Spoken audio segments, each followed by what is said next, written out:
Now the current generation is much smarter than what we were, and you always find out the smaller books to read. It's wonderful. It's a fantastic thing.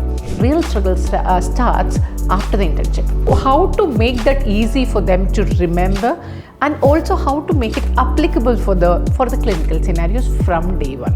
Passing MBBS is easier nowadays, but Hi everyone, I'm Dr. Drishya, and we have with us today our Dr. Soumya. I hear a new announcement that you're also studying MBBS courses. So what's your motivation behind this? So instead of PG courses, why are you getting into also MBBS courses? Yes, Trisha, this is a very valid question, and I think lots of people have started asking me this.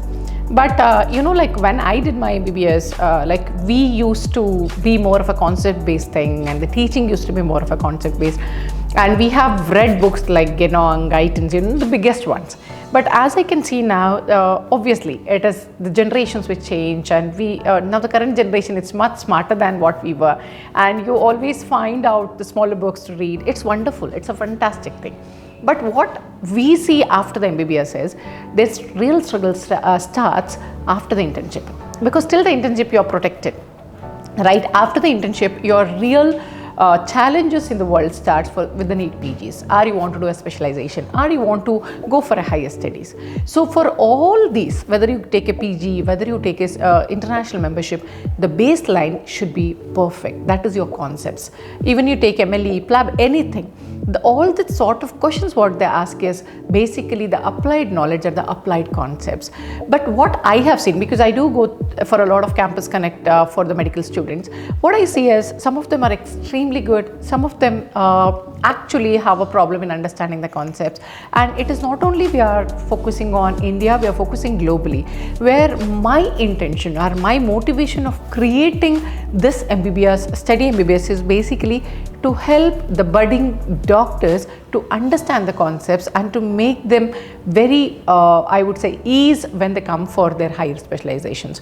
Even without that, once you finish your internship, you are allowed to practice as on your own. So if you are very good with the concepts, you are never going to mess with the patient safety. So those things we want to instill from first year MBBS. Probably you would agree with me whenever we started off the first year, like anatomy, biochem, physiology, there is a lot of bridging the gap, right? We were all apprehensive on day one attending a cadaveric dissection. You must remember, you might definitely remember, it was very scary, and probably we are all the cream of our own societies, right, when we finish the +2. But when you come to ANAT, you had a lot of struggles remembering, right? Let it be skull, let it be soul, anything. So how to make that easy for them to remember, and also how to make it applicable for the clinical scenarios from day one.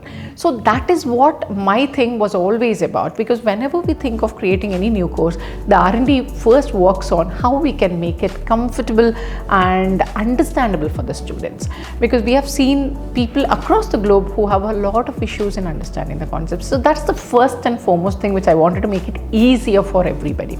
And definitely passing MBBS is easier nowadays, but once you finish off there, from there I want you guys to take a flight into the super specialization or super specialization with NEET PGs. So we are trying to incorporate curriculum from day one. We are trying to expose them for the NEET PG exams. For example, anatomy, if you are studying, how it would come, whether it is PLAB or MLE, you are given applied knowledge from there. So that is our pure intention of starting off. Of course, we have a long way to go, but that is the basic concept and motivation why I wanted to start off.